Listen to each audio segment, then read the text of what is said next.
I feel like the past 24 hours has just been a complete nightmare.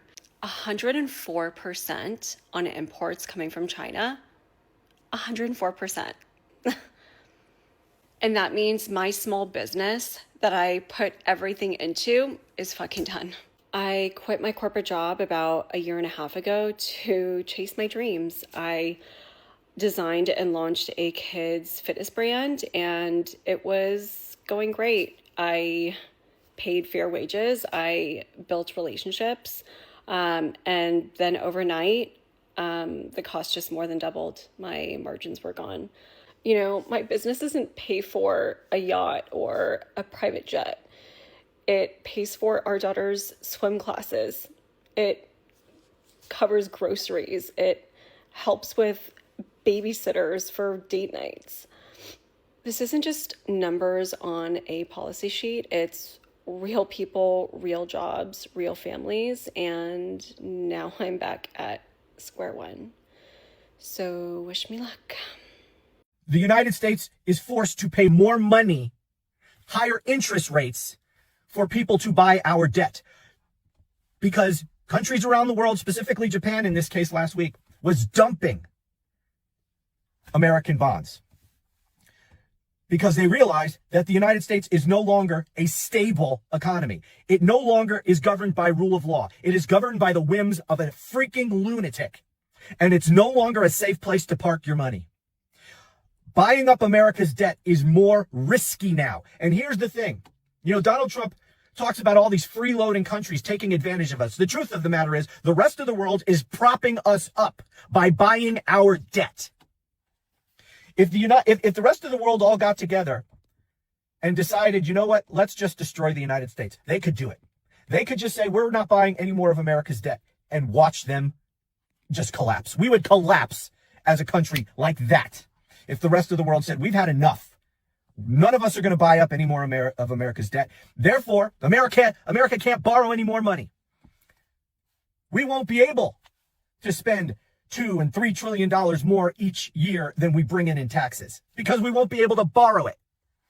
And as I said, we're borrowing more than we're accumulating more than $2 trillion of debt each and every year. And next year, we're almost at $1 trillion. Just in interest payments on the debt this year. Next year, it's projected to be over $1 trillion just on interest on the debt. We are borrowing $1 trillion every year just to pay the interest payments on the money we've already borrowed. This is insane. This would be like a personal household having such massive credit card debt that you can't make minimum payments. So you get new credit cards to borrow money against those credit cards to pay the minimum payments on the credit cards you've already run up and maxed out. That's what's happening to this country right now. And the rest of the world is cutting off the credit card. What would happen if that household who was borrowing on credit cards to pay off to pay minimum payments on their maxed out credit cards, what if they couldn't open any more lines of credit? They go bankrupt. They'd have no more money to pay any of the debt. That's what would happen to the United States if other countries decided to stop buying our debt. Or if, you know, yields in the bond market go higher and higher and higher, and it gets more expensive and more expensive for us to finance our debt. The whole house of cards is going to come crumbling down. This entire society is being propped up by a mountain of debt. And we're only being propped up because other people around the world are willing to finance our debt by buying our bonds, by buying America's debt, lending us money. If they stop, we collapse. If it costs too much money because people are dumping our debt and yields are going up, if it costs too much money for us to even borrow the money to finance this friggin' disaster, it's all going to come crashing down. That's what we're headed headlong to. 100 miles an hour. This was a problem that's been coming for decades and decades. But now because of what Donald Trump is doing, he is driving us off a cliff. This is where we are. I don't know where it's going, but that's where we are in this moment. We are headed for an economic disaster. We'll see. Nobody knows what the hell is going to happen next. Do you know what's going to happen tomorrow? Do you even know what's going to happen by the end of the day? Nobody does. Nobody anywhere around the world does, which is why the United States is no longer a safe place to put your money. We are not a stable republic. We have no rule of law. We have a freaking lunatic mad king who is clearly mentally ill, suffers from all kinds of personality disorder, is bent on vengeance and dominating people, exerting power. He's stupid as a human being can be. He has no idea how any of this works, and he doesn't care. And the political system in this country obviously isn't going to do a damn thing to stop him. We don't have to do this. We don't have to go down this road. We can stop this today. We could end this right now. Congress could impeach and remove him from office, but that's not going to happen. Not anytime soon, and maybe never. And so, towards the cliff at 100 miles an hour, we go.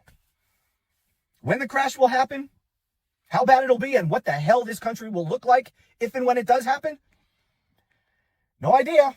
But looks like we're going to be finding out. So, happy Monday, everybody. Talk to you again soon. So they're saying shipping is down more now than it was under COVID, which means that Donald Trump, personally, one fucking person, has done more damage to the world's economy than a global pandemic did. That's almost impressive. The idea that one human being could do more economic damage to the entire world than a global pandemic is kind of crazy. I would not have believed that possible even 5 years ago. But because the Republicans in Congress have basically ceded all their power to Donald Trump and just do whatever he says, because he doesn't actually have the power to impose these tariffs, legally. If the Congress, who have the power of the purse, wanted to, they could stop him from doing these tariffs at any time. Because Congress has the power of the purse. Only Congress is supposed to be able to levy taxes. The fact that Trump is using emergency powers to do it means that Congress could stop him at any time. But you gotta admit it's impressive that one person is causing a global depression.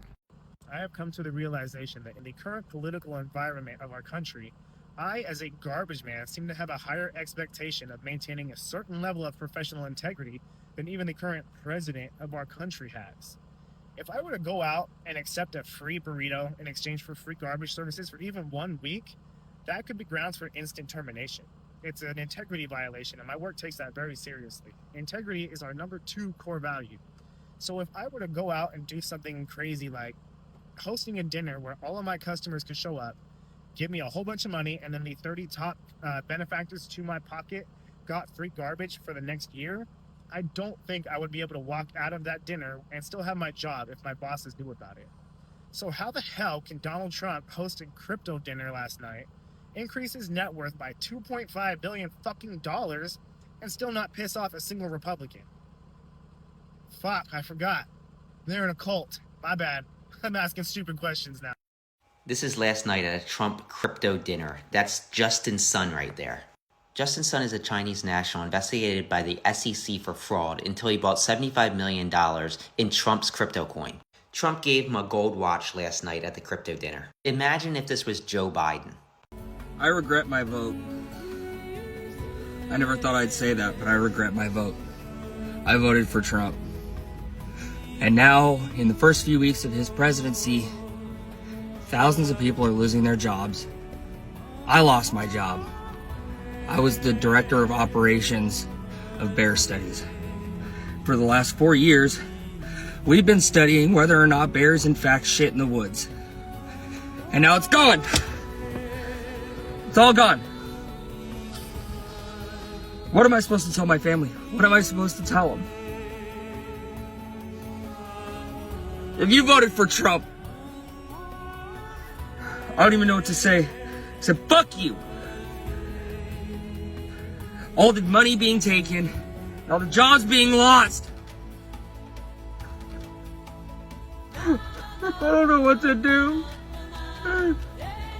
Donald Trump is destroying our democracy, and we will do anything to take our country back. Stop committing genocide. Almost anything to take our country back.